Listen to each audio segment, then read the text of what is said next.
are stunned. I have this thing where I get older, but just never wiser. Midnights become my afternoons.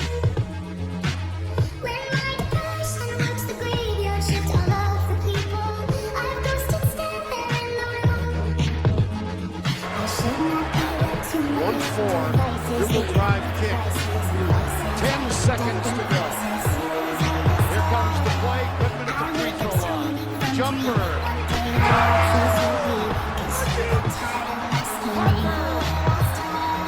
They are riding a Cinderella wave. 67, 64, 4 seconds left. You don't like the foul, remember. Ivy for the tie, off the rim, and it's over. This miracle run continues for Steve. You believe it? For just the second time ever, a 16 beats a 1.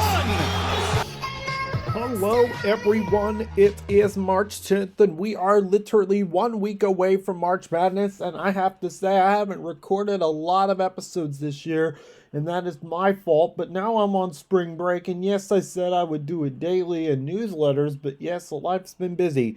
But we welcome you again to the Cinderella Slippers podcast, episode 1213. It will be coming up on Tuesday, so we are waiting and seeing what is going to happen in terms of March Madness in the coming weeks. But boy, do we have a lot to talk about, especially in Division 1. And I've looked at the Division 3 conference championships, and we'll get more on that. Actually, the NCAA tournament in the Division 3 men's basketball tournament, but we will get to that here in a minute. And that's probably something that we really need to talk about later on in the episode. But the biggest stories of them all, as I said, in Division 3, the big stories are Trine and Trinity, a matchup I've been waiting to see all year long is actually going to happen. And then Hampton, Sydney, and Guilford, they both are going to be really good matchups, especially going into the Division 3 tournament. If many of you were curious, Trinity won big, Guilford won close, 50-48, and then Trine won in a large margin of victory over Washington U, and then Nebraska Wesleyan was able, the tournament, Nebraska Wesleyan lost 68-60, Trine won 88-86 in a very close game. It was a classic. And then Calvin and Trinity, they played close, and Guilford and Christopher Newport were some of the other teams. Well, we will get on the Division 3 squad in a minute. The NJCAA Vincent University is climbing through the ranks. And, of course, the conference championships are here. So that's going to actually be the very first thing we talk about. But the first thing we have to talk about, I am currently, right now, on my recliner, watching Indiana State and Drake. If you all are curious, it's 2:51 on March 10th. And there's 5 minutes left to go in the first half of this game. Drake is leading 37-30. Of course, you can get updates on the Indiana State webpage or the Drake Twitter page. But we're going to see a classic of this one. We just got done, however, with the Big Ten Women's Basketball Championship. What a game. What a game. Fought till the end of time. And what a comeback by Iowa. A 20-point comeback. That's incredible. It's incredible in itself that Iowa's getting their third Big Ten title. But as the great Howie Rose put it, when the Rangers' Stefan Matteau scored the game-winning goal in Game 7 of the Eastern Conference Finals in 1994, the Iowa Hawkeyes have one more hill to climb, baby. And it's the road to Mount Cleveland. So they technically have 4 more roads left to go until they get to their destination. And let me tell you, what a classic. It was a classic. Both teams played gritty, both teams played hard, but it reminded you a lot of the Super Bowl. The first half wasn't as good, but the second half was a classic. Just a classic. And Iowa's defense, outstanding at the end. Outstanding. But Nebraska, Caitlin Clark didn't do much, but Nebraska, you are rolling around in bed at night wanting to be the Texas Longhorns or the App State Mountaineers or the Drake Bulldogs or the Gonzaga Bulldogs, or you want to be the St. Peter's Peacocks and want to upset a big-time, big-market school with the biggest once-in-a-generation talent in the history of women's basketball. They really put it on a show. They did a great job. Their centers and all their players, terrific. Shooting the three was lights out. But Iowa got the upper hand. And that I don't blame Nebraska on. They fought hard. They fought tough. They fought till the end. But it made the game a classic. The block shot by Gabby Marshall, I knew that was the end. I just knew it. Caitlin Clark has to roll around on the court afterwards. Has to throw the ball up in the air like she did last year in the Final Four against South Carolina.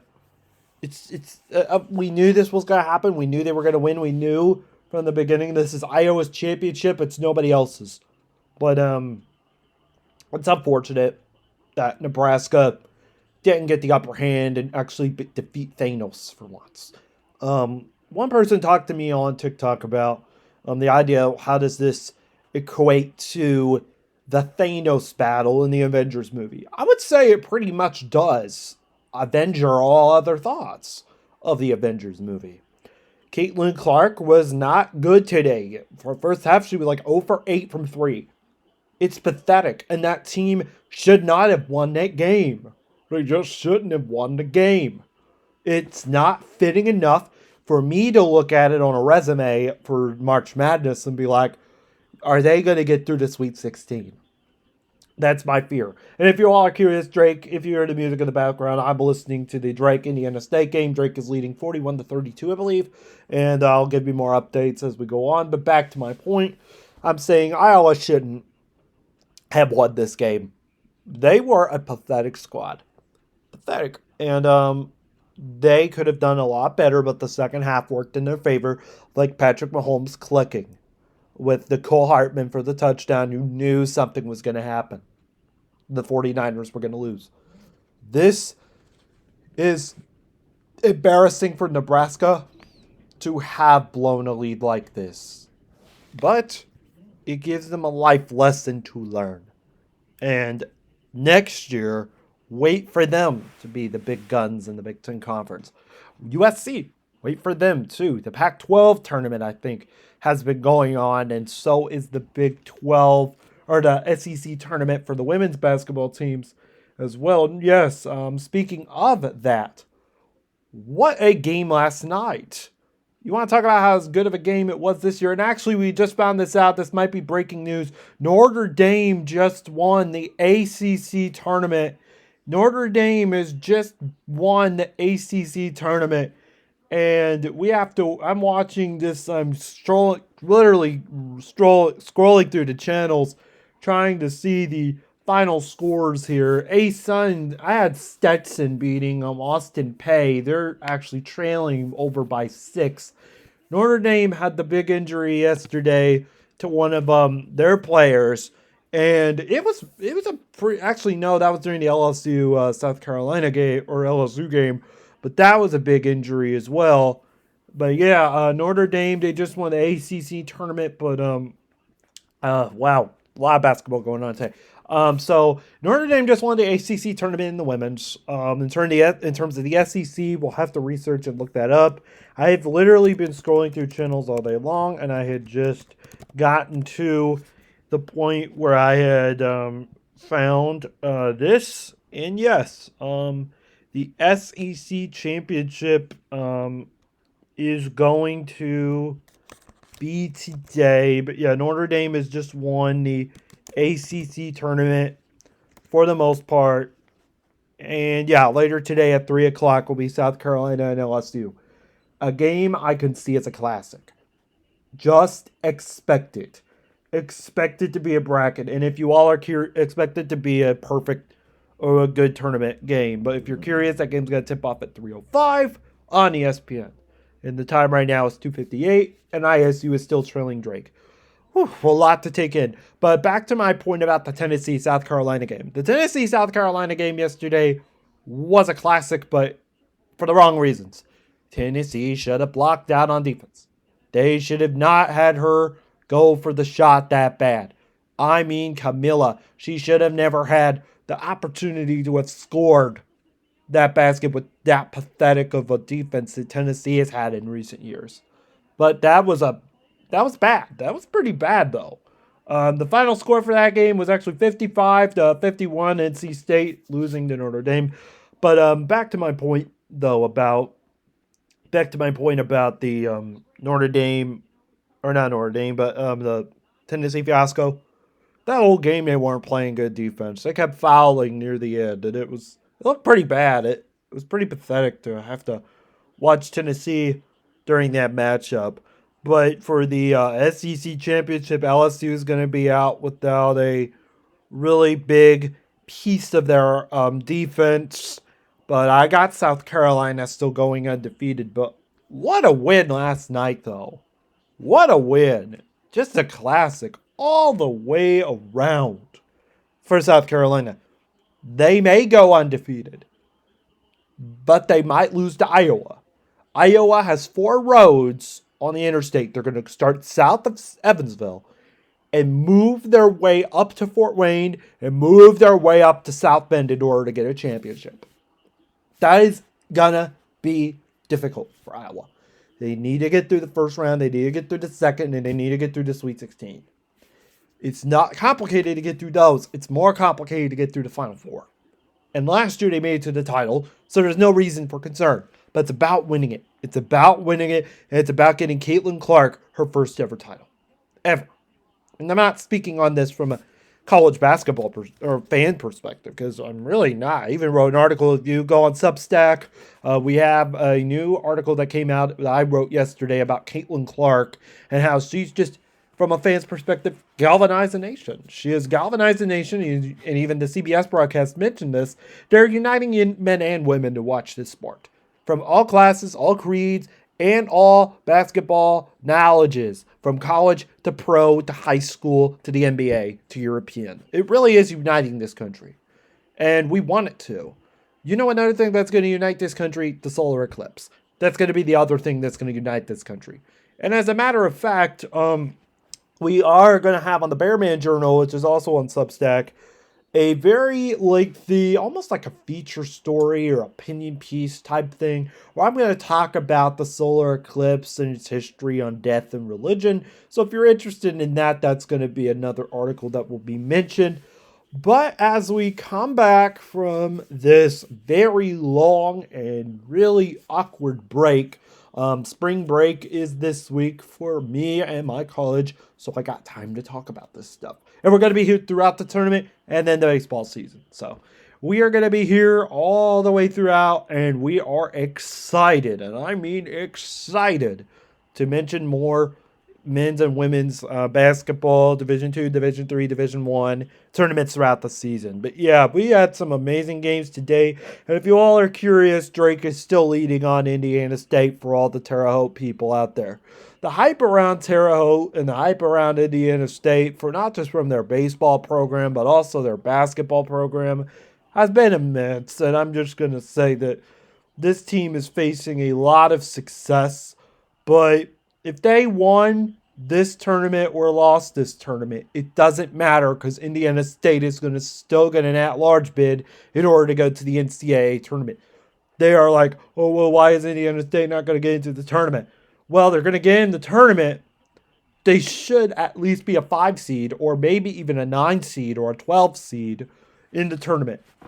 And that bracketology will come out probably tomorrow on Substack. But Indiana State, to me, could play like FAU or Florida Atlantic and maybe win a couple games. Maybe go to the Sweet 16. That whole East Division will be fun to watch. And that whole West Division will be fun to watch. And if I had to mention one more conference championship, and we're going to get more on the conference championships here in a minute, but I wanted to mention 2 final ones in particular.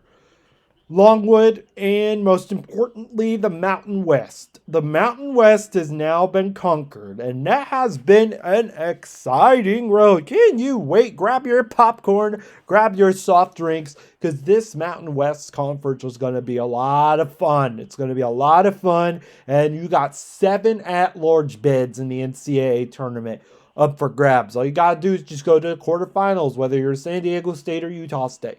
You got to go to the semifinals. And then go to the finals. And whoever wins that is going to get the overall at-large bid. But there will be 7 or 8 teams in that whole Mountain West that are looking pure right now. And, of course, Mountain West, I still think San Diego State's going to win out of that. But Utah State looks great. And so so I said the Big 12 as well. I always think BYU's in the Mountain West because he used to be. But in terms of the Big 12, I can see BYU being one of your Cinderella teams. And right now, it's halftime over at Indiana State and Drake. Drake is still leading 45-32, just for all of you that are curious. But Longwood just conquered their second ticket into the NCAA tournament. And last night, we had Morehead State conquer the first seat in the NCAA tournament in an unsurprising loss. But let's see who's going to get the third seat in the NCAA tournament with the Missouri Valley Conference, as Drake's leading 45-32 at half. And I'm now going to watch the SEC title between LSU and South Carolina, which that one I think is more anticipated than any other women's basketball championship, because this I think is going to be the last one besides the Ivy League tournament, which I think went on earlier today. So yeah, thank you so much for listening. We are not done with this yet, but if I do post this as a part 1, we're going to have a part 2 as well. So don't sleep on part 1. We're having part 2 soon. Thanks so much. Have a good day. And I hope, and as I said, part 2 is coming up next here on the Cinderella Slippers podcast.